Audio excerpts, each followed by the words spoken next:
아멘. 영광의 박수를 주님께 돌립시다. 사순절 두 번째 줄입니다. 오늘 설교 제목을 감출 수 없는 십자가의 삶이라 이렇게 정해봤습니다. 그리스도인의 삶은 십자가의 삶이 되어야 됩니다. 따라합시다. 감출 수 없는 십자가의 삶.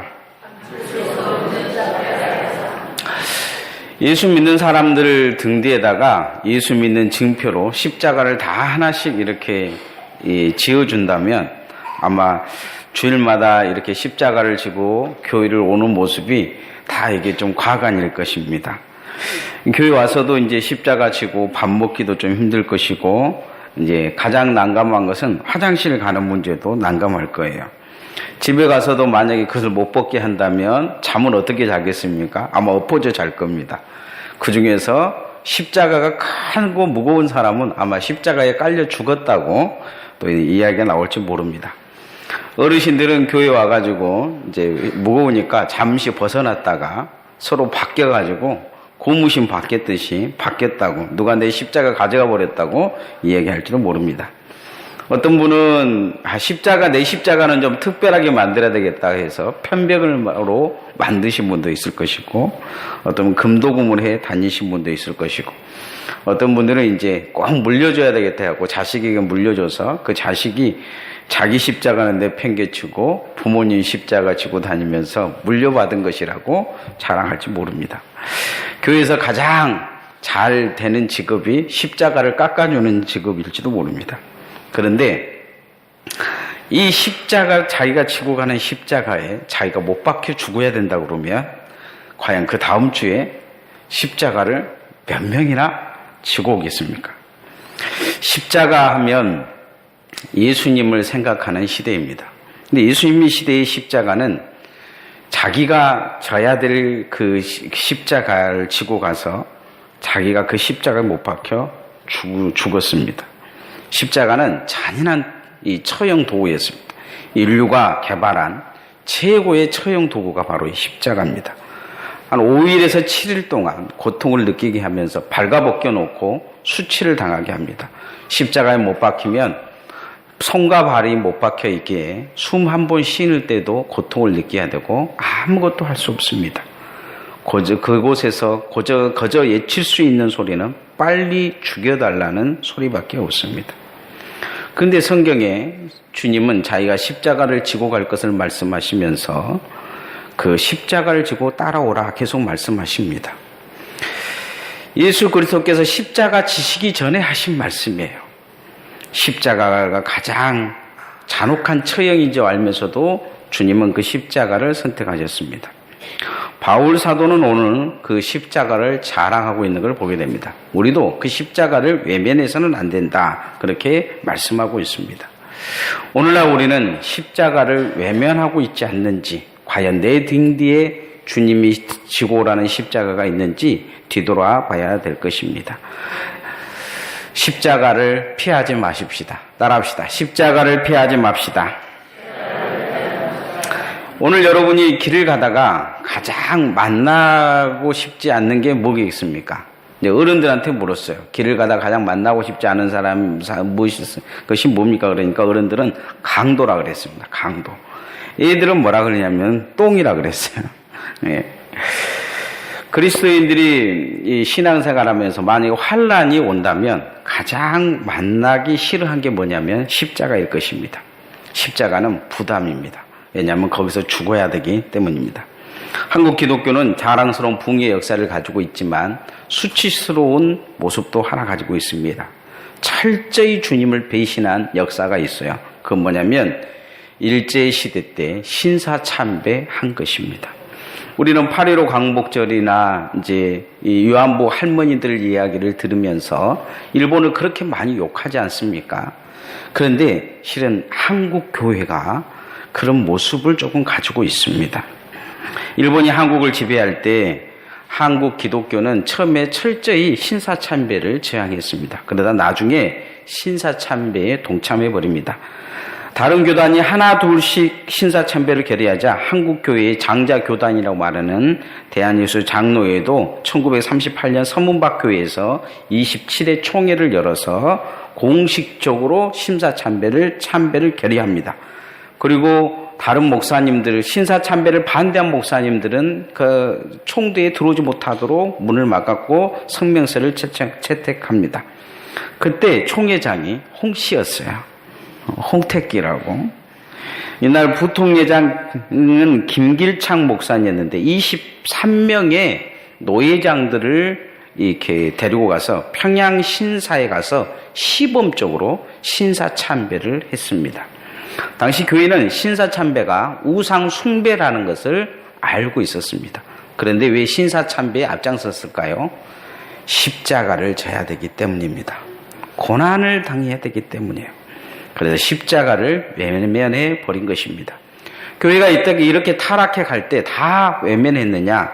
몇몇 사람들은, 몇몇 목사님들은 기꺼이 순교하셨습니다.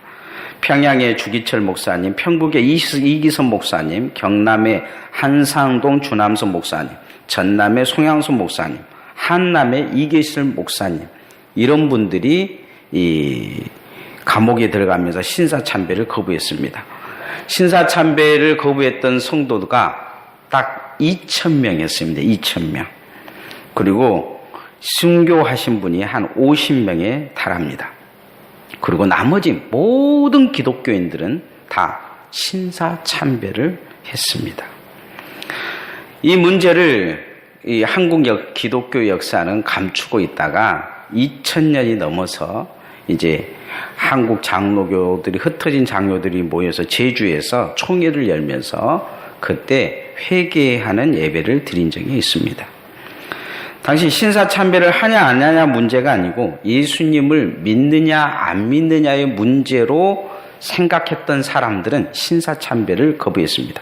그러나 당시에 이 십자가를 져야 될 위치에 있는 많은 사람들이 결국 이 십자가를 회피하는 것을 볼 수 있습니다. 오늘 우리는 이런 상황이 된다면 과연 감옥에 들어가면서까지 예수를 믿을 각오를 하고 있습니까? 과연 우리 중에 몇 명이나 감옥에서 만나겠습니까? 여러분이 보는 홍 목사는 감옥 갈 것 같습니까? 이것은 우리가 다른 문제가 아니고 믿음의 고백의 문제입니다. 오늘 갈라디아서 6장 12절에서 14절 말씀을 한번 같이 읽어보십시다. 시작. 무릇 육체의 모양을 내려 하는 자들이 억지로 너에게 할례를 받게 함은 그들이 그리스도의 십자가로 말미암아 박해를 면하려 할 뿐이라. 할례를 받은 그들이라도 스스로 율법을 지키지 아니하고 너희에게 할례를 받게 하려는 것은 그들이 너희의 육체로 자랑하게 하려 함이라. 아멘.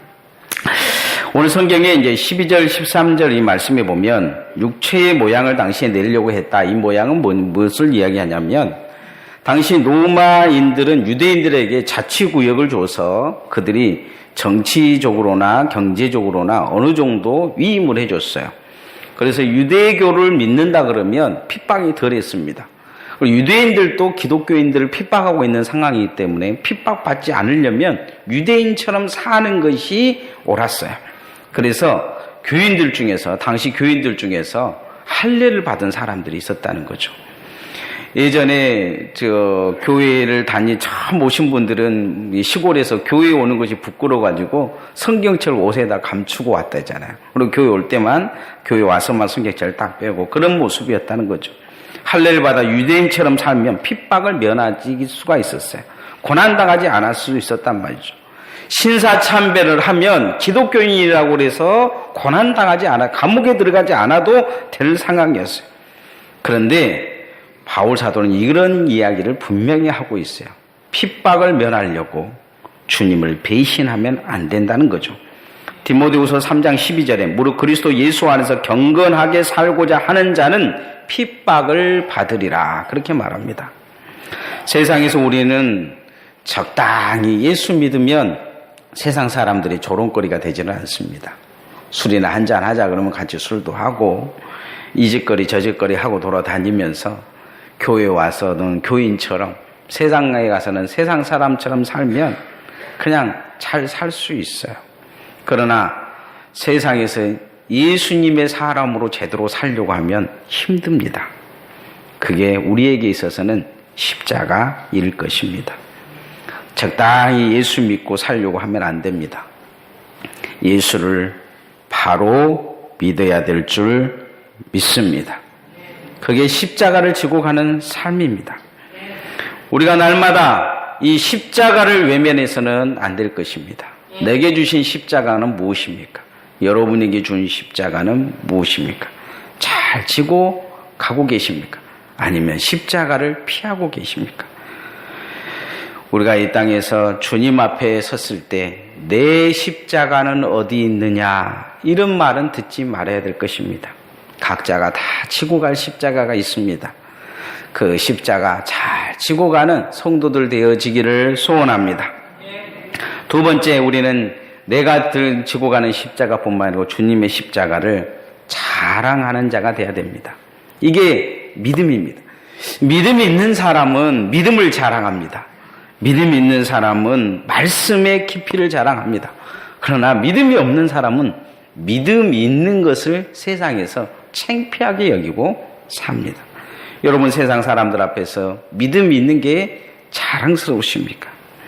이 가래떡과 계피떡이 지나가는데 이 옆에 무지개떡이 이 뽐내며 지나갔어요. 그러자 계피떡이 무심코 하는 말이, 야, 이쁘다. 그러니까 이 가래떡이 하는 말이, 야, 저게 이쁘냐? 화장빨이야, 화장빨. 그러더란 거죠. 우리가 신앙생활 하면서 신앙생활을 이렇게 하는 모습에 그 사람의 삶과 조건을 보면서, 야, 저 사람 괜찮은 사람이다. 이렇게 볼지는 모르지만 그리스도인에는 그 안에 반드시 십자가가 있어야 됩니다. 십자가가 없는 그리스도인은 무늬만 그리스도인이에요. 무늬만 그리스도인. 여러분, 무엇을 지고 가고 계십니까? 여러분이 십자가가 뭡니까? 그 십자가를 잘 지고 가는 은혜, 십자가만 자랑하는 삶이 되어지기를 소원합니다. 어떤 동네에 꼬마 단짝 친구 3명이 있었어요. 한 명은 군수 아들이고, 한 명은 양조장집 아들이고, 한 명은 이 목사 아들이었어요. 그래서 서로 이제 어느 날 모여서 자기 집 자랑을 하는 거예요. 군수 아들은 우리 집에 TV가 뭐 있다만 하고 뭐 막 자랑을 하니까 양조장집 아들 또 부자라, 너희 집만 잘 산지 아냐? 그러면서 양조장집 아들의 TV가 훨씬 더 큰 거예요. 냉장고도 크고. 군수는 아들이 할 말이 없어서 고개를 콕 숙이고 있는데 목사 아들은 아무리 생각해봐도 자랑할 것이 없는 거예요. 그래서 그날 이제 집에 와갖고 아빠한테 이야기했어요. 아빠, 우리 집은 왜 이렇게 가난하게 살아? 우리 집은 뭐 큰 거 없어?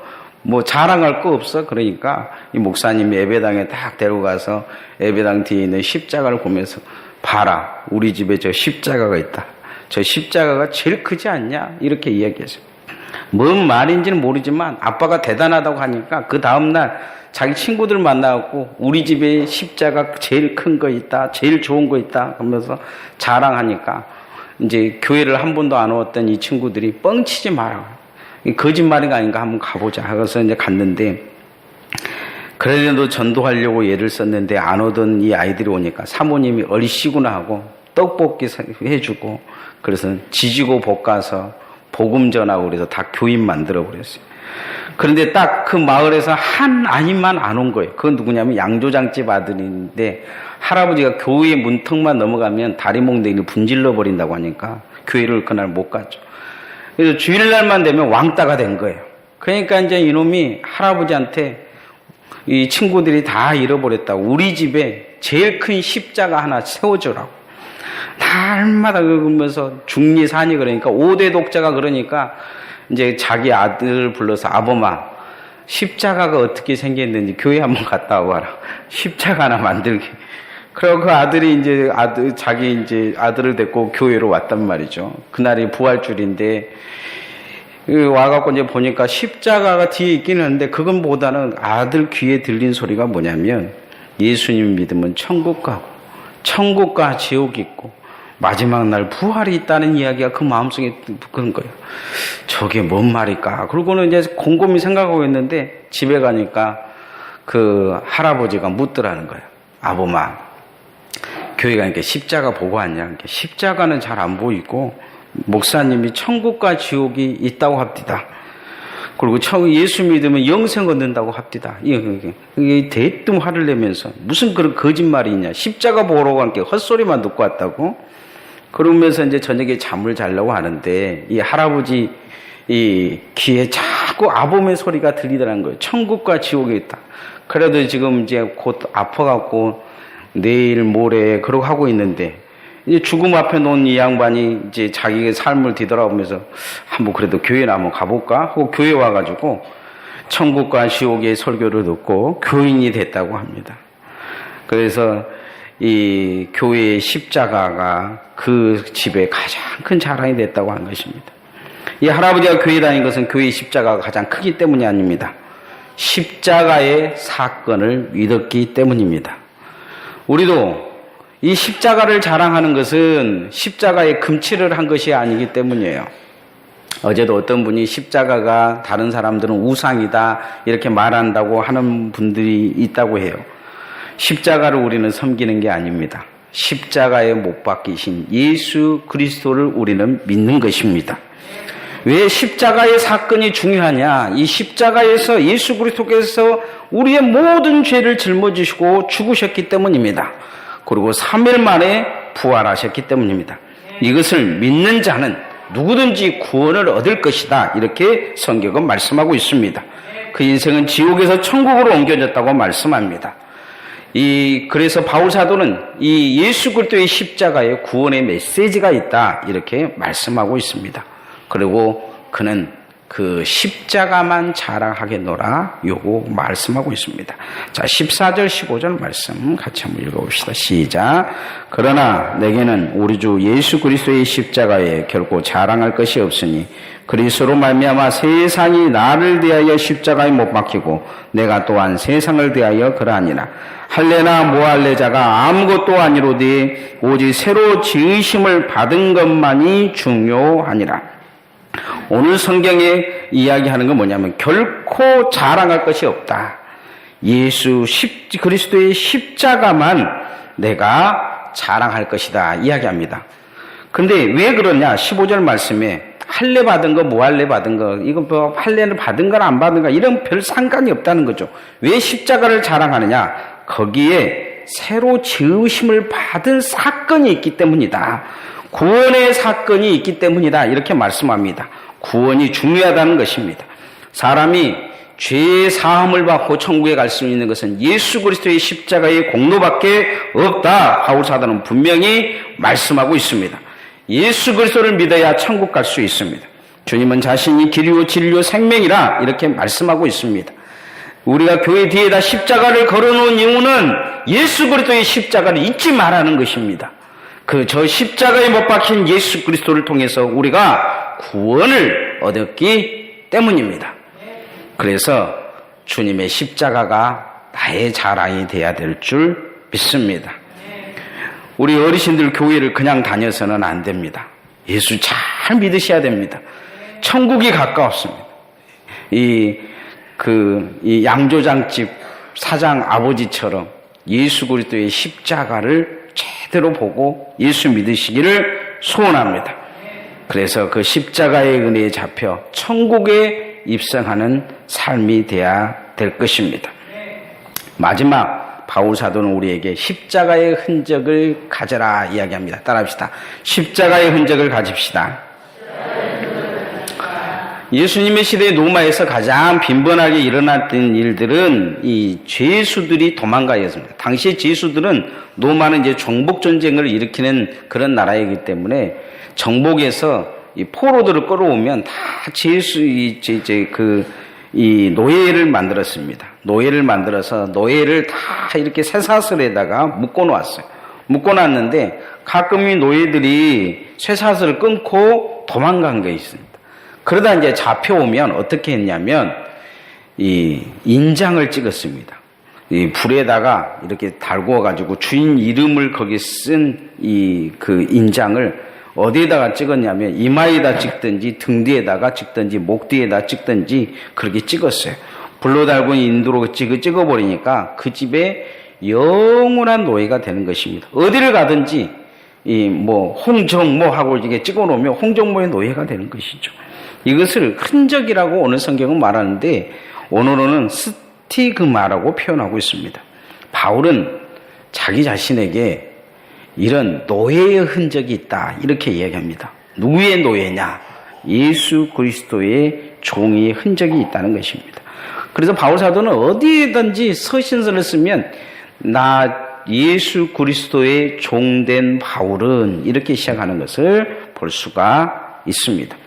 바울 사도는 자신이 예수 그리스도에게 영원히 종속된 자다 이렇게 말합니다. 그러면서 그 흔적이 있다는 거죠. 흔적. 어떤 흔적입니까? 구원의 흔적입니다. 거듭남의 흔적입니다. 성령의 인침의 흔적입니다. 하나님의 사역자로 살면서 고난과 환난과 핍박을 받으며 십자가를 지고 가는 흔적입니다. 오늘 17절, 18절 말씀 같이 한번 읽어봅시다. 시작. 이후로는 누구든지 나를 괴롭게 하지 말라. 내가 내 몸에 예수의 흔적을 지니고 있노라. 형제들아, 우리 주 예수 그리스도의 은혜가 너희 심령에 있을지어다. 아멘. 십자가의 흔적이 있다는 거죠. 우리의 심령에도 이 십자가의 흔적이 있기를 소원합니다. 바울 사도는 어떤 사람입니까? 그는 과거에 초대교회를 핍박한 사람입니다. 스데반 집사를 죽이는 데 주도적인 역할을 한 사람입니다. 그런데 담에서 도산에서 예수님을 만나고 그는 복음 전도자로 완전히 변합니다. 그러고 나서 예수님을 위해서 5번이나 죽을 정도로 매를 많이 맞았다는 것입니다. 그리고 그의 삶 뒤에 교회를 개척하면 믿음의 증거들을 가지고 있었습니다. 우리는 그 믿음의 흔적을 가지고 있습니까? 믿음으로 우리가 그렇게 하나님 앞에 바로 살고 있습니까? 한 선교사가 방글라데시에 가서 17년간 복음을 전했는데 한 소년이 회심을 했습니다. 그런데 이 소년의 집이 무슬림이었어요. 그래서 아버지가 그 소년이 교회 못 가게 하려고 그렇게 달리고 안 되니까 눈을 하나 뽑아버렸어요. 그래도 이 소년이 이제 안 되니까 이 무슬림 가족에서는 반드시 그 다른 종교로 배신을 하면 죽이게 돼 있어요. 그래서 이 소년을 죽이려고 그날부터 굶기기 시작했어요. 한 일주일 굶기고 나서 프로다도가 밥을 한 끼 먹이려고 밥을 차려놨는데 이 소년이 배가 고파서 허겁지겁 밥을 먹으려고 하니까 친척집 아주머니가 와가지고 그 밥을 딱 뺏어버리더니 개에게 집어 던져버린 거예요. 근데 개가 그 밥을 덥석 먹더니 그냥 그 자리에서 직사해버렸어요. 그 밥에 무엇이 들어있었냐면 독이 들어있었던 거죠. 그 밥에 독이 들어있었어요. 우리가 이 땅에 살면서 한 가지 기억해야 될 것은 이 아들이 나중에 죽이려고 했던 이 아들이 부흥사가 돼서 한눈을 자기가 가지면서까지 예수 그리스도를 증거한 이 증거를 했다는 거예요. 많은 사람들이 결단을 한 거죠. 어떻게 결단했을까요? 십자가 지겠다. 십자가의 흔적이 그 안에 있는 것입니다. 우리도 이런 흔적을 가지고 있습니까? 조금만 어려우면 어렵다고 하고 조금만 힘들면 힘들다고 조금만 바람만 부으면 흔들리면서 뽑혀보는 뿌리가 아닙니까? 나는 예수를 위해 주님을 위해 교회를 위해 성도들을 위해 그렇게 고난을 받은 고난의 흔적이 있습니까? 자녀들을 위해 열심히 산 이 아버지들은 이 손톱 끝에 손매듭에 깊은 매듭이 있다고 합니다.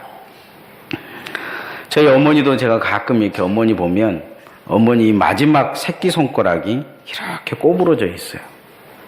어느 순간부터 이게 꼬부러져 있더라고요. 제가 그걸 보면서 마음속에 그 생각을 많이 합니다. 나를 위해 살다가 저 손가락이 꼬부러졌구나. 우리는 예수 그리스도의 십자가의 고난의 흔적을 보며 나도 그 흔적을 가지고 있는 삶을 살아야 될 것입니다.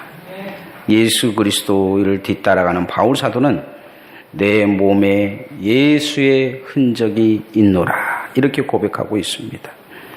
주님이 나를 위해 죽으셨듯이 나도 주님을 위해, 교회를 위해, 성도를 위해 그렇게 살아가는 흔적을 갖는 주의 종들, 십자가를 지고 따라가는 주의 종들 되어지기를 소원합니다. 말씀의 결론을 맺겠습니다. 오늘 설교 제목을 감출 수 없는 십자가의 삶이라 이렇게 정해봤습니다. 이 땅에서는 좀 감추고 살지는 모르겠지만 주님 앞에 가면 이 십자가가 드러날 것입니다. 버리고 왔는지 잘 지고 왔는지 우리는 주님 앞에 설날을 바라보면서 내게 주신 사명, 소명을 피하지 말아야 될 것입니다. 그게 좀 힘들고 어렵더라도 그 길을 가는 것을 자랑스럽게 여겨야 될 것입니다. 그리고 주를 위해 살았던 흔적을 반드시 남기고 살아야 될 것입니다. 그렇게 주님을 뒤따라가는 주의 종들 되어지기를 소원합니다. 찬양하겠습니다.